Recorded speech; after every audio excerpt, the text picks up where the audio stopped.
الحمد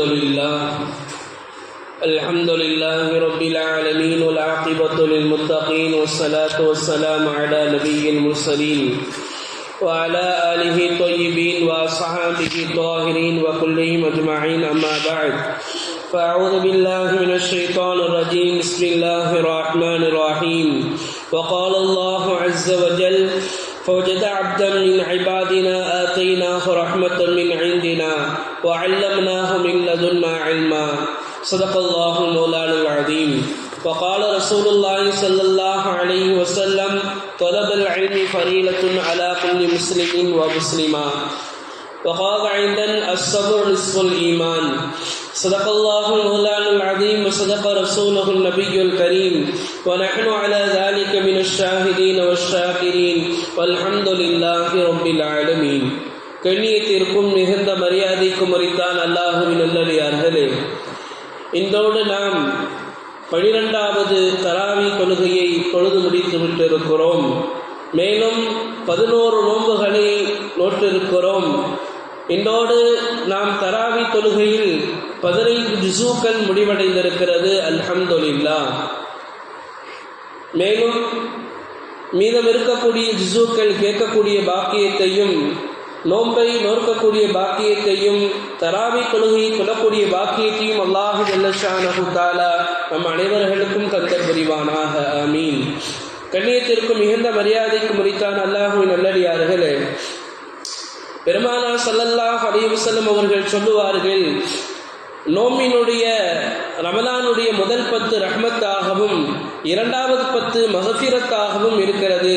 3வது 10 நரகத்தினுடைய விடுதலையாக இருப்பதினால் நாம் 2வது 10 2 நாட்கள் கழிந்திருக்கிறோம்.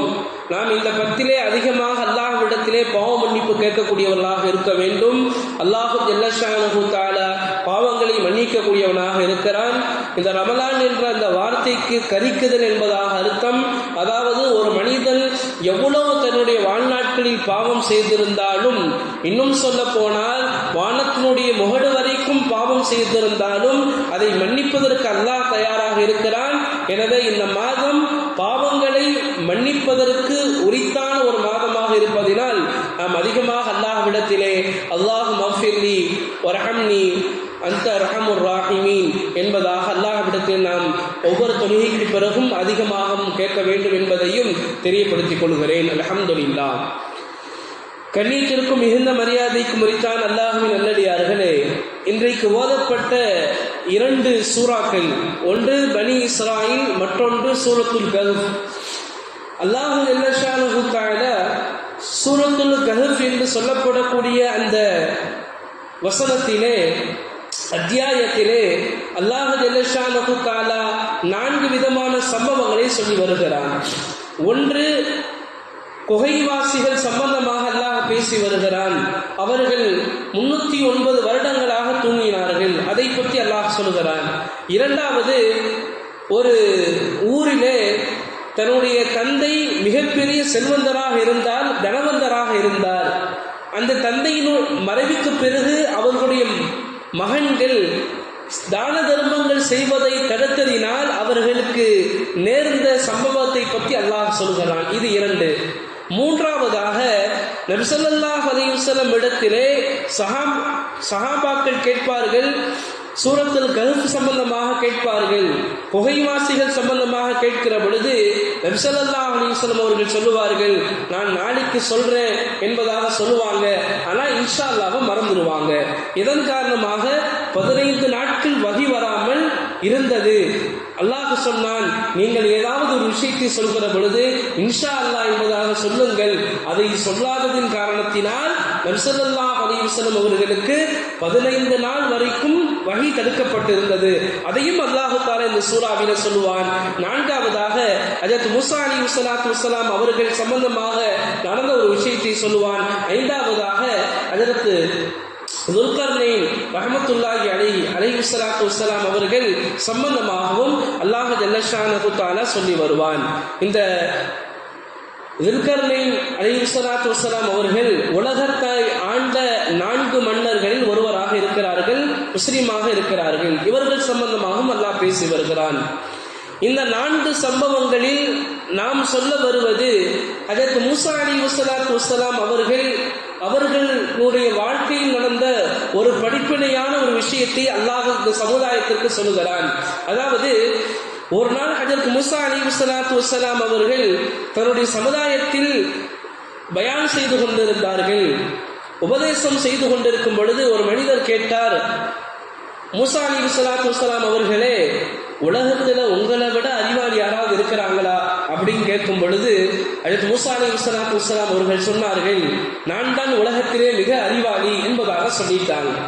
இப்ப அல்லாஹ் சொன்னான், உங்களை விட மிக சிறந்த அறிவாளிகள் எல்லாம் இருக்கிறார்கள் என்பதற்காக வேண்டி அல்லாஹ் ஜல்ல ஷானஹு தஆலா சொன்னான், நீங்கள் இன்னொரு மனிதரிடத்திலே போய் பாடம் படிக்க வேண்டும். நீங்கள் என்ன செய்யுங்கள், ஒரு மனிதரையும் உங்களோடு ஒரு மீன், அதாவது கருவாடு என்பதாக சொல்வார்கள் இல்லையா, ஒரு கருவாடையும் எடுத்துக்கொண்டு நீங்கள் நான் சொன்ன பாதையில் செல்லுங்கள். அங்கே ஒரு மனிதரை நீங்கள் பெற்றுக்கொள்வீர்கள். அதாவது மௌத்தா போன அந்த மீன் எப்பொழுது உயிர் பெறுகிறதோ அந்த இடத்தில் என்னுடைய அடியார் ஒருவர் இருப்பார், அவரிடத்தில் நீங்கள் பாடம் படியுங்கள், கல்வியை படியுங்கள் என்பதாக அல்லாஹ் சொல்லிவிடுவான். இவர்களும் தன்னோடு ஒரு ஊழியரையும் அந்த மீனையும் எடுத்து செல்லுவார்கள். நடந்து கொண்டே இருப்பார்கள், கடலுடைய ஓரத்திலே நடந்து கொண்டே இருப்பார்கள். ஒரு இடத்திலே ஓய்வெடுப்பார்கள்.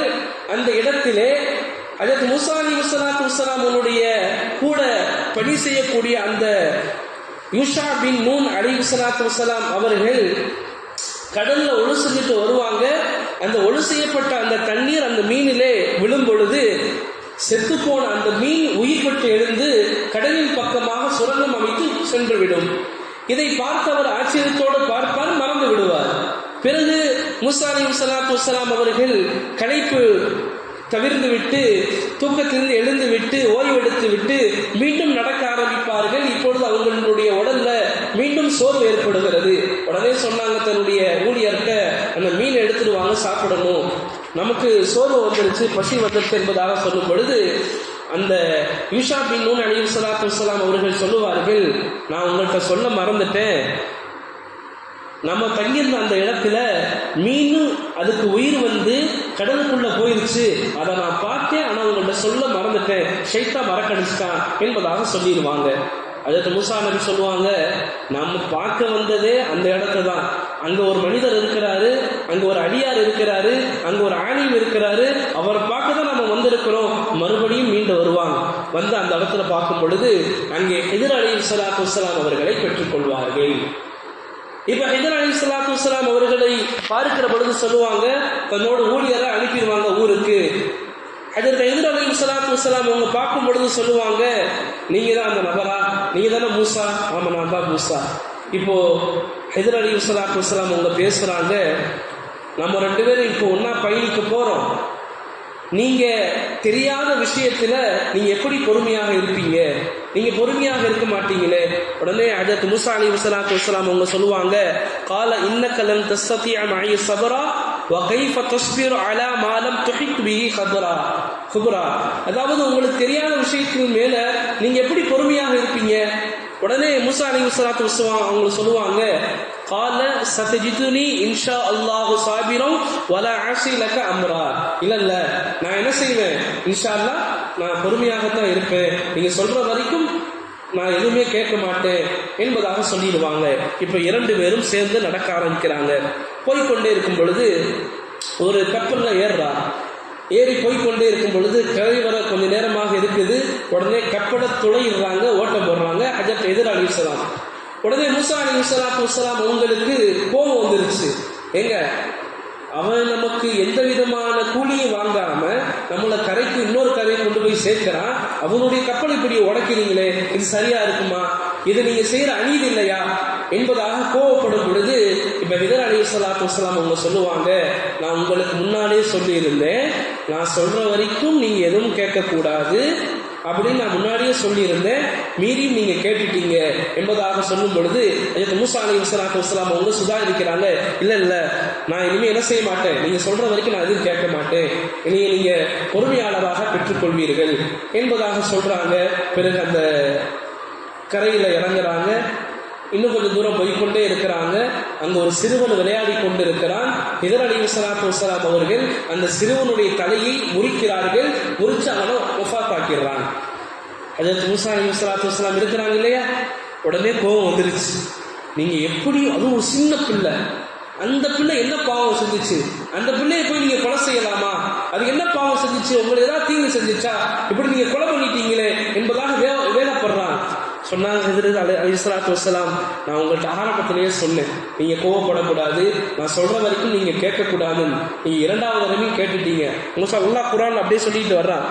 கால அலம் அகுல்லக்க, நான் உங்கள்கிட்ட கேட்கலையா, இன்னக்கலன் தஸ்தத்திய மழை சபரா, என் கூட வரும்போது நீங்க பொறுமையாக வர மாட்டீங்க, நான் அப்போதே சொன்னேன் இல்லையா, நீங்க கேட்கல இல்லையா என்பதாக சொல்லும் பொழுது ஹஜ்ரத் மூஸா அலைஹிஸ்ஸலாத்து வஸ்ஸலாம் அவங்க சொன்னாங்க, இல்ல இதுக்கு மேல நான் கேட்க மாட்டேன் என்பதாக சொல்லிடுறாங்க. பிறகு போய்கொண்டே இருக்கிறாங்க. ஒரு ஊர் வருது, பசி வருது, ஊர் வருது, பசி வருது. அந்த ஊர்ல இருக்கக்கூடிய மக்கள்கிட்ட விருந்து கேட்கறாங்க. அங்க யாரும் விருந்து கொடுக்கல. பொதுவாக ஒரு ஊர்ல இருந்து ஒரு மனிதர்கள் வேற ஊர்ல இருந்து நம்ம ஊருக்கு வர்றாங்கன்னு சொன்னா அந்த ஊர்ல நமக்கு அவங்க விருந்தாளி, நாம என்ன செய்யணும், அவருக்கு விருந்து கொடுக்கணும், அதுதான் வழக்கம். இப்ப மூஸா அலைஹிஸ்ஸலாத்து வஸ்ஸலாம் அவங்களும் ஹிதர் அலைஹிஸ்ஸலாம் அவங்களும் வரும் பொழுது ஊர்ல கேட்கிறாங்க, யாருமே பச்சை தண்ணி கூட கொடுக்கல. ரொம்ப பசி தாங்க முடியல. போய்கொண்டே இருக்கும் பொழுது ஒரு சுவர் இடிஞ்சு கிடக்குது. ஹிதர் அலைஹிஸ்ஸலாம் என்ன செஞ்சாங்கன்னு சொன்னா சில பொருட்களெல்லாம் வாங்கி அந்த செவரை கட்டி எழுப்புறாங்க. இப்போ மூஸா நபி கேட்குறாங்க, ஏங்க நம்ம இந்த ஊருக்கு வந்தோம், யாரும் சாப்பாடு கொடுக்கல, பச்சை தண்ணி கூட தரல, நீங்க இப்படி யாருடைய சவுட்டையும் ஊரா சவுட்டெல்லாம் எழுத்து நிற்க வைக்கிறீங்களே, இதுக்கு ஏதாவது கூலி வாங்கலாம் இல்லையா, அந்த வீட்டுக்காரங்கிட்ட ஏதாவது கூலி வாங்குங்க, அதுலையாவது ஏதாவது சாப்பிடுவோம் அப்படின்னு சொல்லும் பொழுது ஹஜ்ரத் ஹிதர் அலைஹிஸ்ஸலாத்து வஸ்ஸலாம் அவங்க சொன்னாங்க, நான் 3 தடவை சொல்லிட்டேன் நீங்க பொறுமையாக இருக்கணும்ட்டு, நீங்க பொறுமையாக இல்லை, எனவே நீங்க கேள்வி கேட்டுட்டே இருக்கிறீங்க, எனவே இதுல இருந்து நீங்களும் நாங்களும் பிரிகிறோம், எனவே நடந்த இந்த 3 சம்பவங்கள் சம்பந்தமாக நான் உங்களுக்கு விளக்கம் சொல்லிடுறேன், அதுக்கடுத்து நீங்க உங்க வேலையை பார்த்துட்டு போங்க, நான் என் வேலையை பார்த்துட்டு போறேன்ட்டு முதலாவதாக சொன்னாங்க. நம்ம ஒரு கப்பலை துளையிட்டேன் இல்லையா, அது ஏன் துளையிட்டேன்னு சொன்னா, ஏன் உடைச்சேன்னு சொன்னா, அந்த ஊர்ல ஒரு கொடுங்கோல் அரசன் இருக்கிறான். அவன் எந்தெந்த கப்பல்லாம் நல்ல கப்பலாக இருக்குதோ அதையெல்லாம் அவன் அபகரித்து கொள்கிறான். எனவே அவன் அபகரித்து கொள்ளக்கூடாது. அந்த கப்பல் ஒரு சாலிகான மனிதருக்கு சொந்தமான கப்பல், எனவே அந்த மனிதருக்கு போக வேண்டும் என்பதற்காக வேண்டிதான் அந்த கப்பலில் நான் துளையிட்டேன். துளையிட்ட கப்பலை அரசன் எடுத்துக்கொள்ள மாட்டான். எனவே நான் துளையிட்டதனுடைய காரணம் அந்த சாலிகான மனிதருக்கு போக வேண்டும் என்பதற்காக வேண்டிதான் என்பதாக சொன்னாங்க. இரண்டாவதாக, நான் ஏன் அந்த சிறுவனை கொலை செய்தேன் தெரியுமா, அந்த சிறுவனுடைய தாய் தந்தை 2 பேர்களும் முஃமினான நல்ல மனிதர்கள். இந்த பையன் பெரியவனாக ஆனதற்கு பிறகு அந்த தாய் தந்தையர் 2 பேர்களையும் குஃப்ரிலையும் ஷிர்க்லையும் கொண்டு போயிடுவான். எனவே அல்லாஹ்வின் உத்தரவின்படி நான் அவனை கொலை செய்தேன் என்பதாக ஹிதர் நபி அலைஹிஸ்ஸலாத்து வஸ்ஸலாம் அவர்கள் சொல்லுவார்கள்.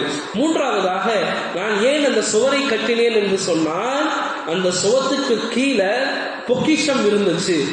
அந்த பொக்கிஷம், அந்த கன்சு யாருக்கு போகணும்னு சொன்னா, எத்தீமான 2 பிள்ளைகள் இருக்கிறாங்க.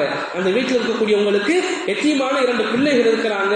அவங்க வாலிபமானதுக்கு பிறகு அந்த சொத்து அவங்களுக்கு கிடைக்கணும், அது வெளிப்பட்டு விடக்கூடாது என்பதற்காக வேண்டி அல்லாஹ் எனக்கு கட்டளையிட்டால் நான் அந்த செவரை கட்ட வேண்டும் என்பதாக நான் அந்த செவரை எழுப்பினேன். எனவே அந்த எத்தீமான பிள்ளைகளுக்கு அந்த சொத்து போய் சேர்ந்துடும். எனவே அல்லாஹ் சொன்னான், அதை நான் செய்தேன். எனவே இதோட நீங்கள் உங்களுடைய வேலையை பார்த்துட்டு போயிருங்க, நான் என்னுடைய வேலையை பார்த்துட்டு போயிடுறேன் என்பதாக ஹிதர் அலைஹிஸ்ஸலாத்து வஸ்ஸலாம் அவங்க சொல்லிட்டாங்க. இப்ப நபி ஸல்லல்லாஹு அலைஹி வஸல்லம் அவங்க சொன்னாங்க, அல்லாஹ் தஆலா மூஸா அலைஹிஸ்ஸலாத்து வஸ்ஸலாம் அவங்களுக்கு ரஹ்மத் செய்யட்டும். காரணம், கொஞ்சம் பொறுமையாக இருந்திருந்தாங்கன்னா இந்த சமுதாயத்திற்கு இன்னும் நிறைய விஷயங்கள் கிடைச்சிருக்கும், அல்லாஹ் அவங்களுக்கு ரஹ்மத் செய்யட்டும் என்பதாக நபி ஸல்லல்லாஹு அலைஹி வஸல்லம் அவங்க சொல்லி காட்டினாங்க. இப்போ இந்த சம்பவத்தின் மூலமாக நமக்கு எத்தனை விஷயங்கள், பொதுவாக அல்லாஹ் குர்ஆன்ல ஒரு சம்பவத்தை சொல்றான்னு சொன்னா, குர்ஆன் என்பது வரலாறு சொல்றக்கூடிய புத்தகம் கிடையாது, கிதாபு கிடையாது. மாறாக படிப்பினை இந்த சமுதாயத்திற்கு தேவை என்பதற்காக வேண்டிதான் அல்லாஹ் தஆலா குர்ஆன் எப்படிப்பட்டதுன்னு சொன்னா, நமக்கு முன்னாடி நாம் என்னவாக இருந்தோம் என்பதையும் குர்ஆன் சொல்லும். குர்ஆன் இருக்குதே, நமக்கு முன்னாடி என்ன இருந்துச்சு அதையும் குர்ஆன் சொல்லும்.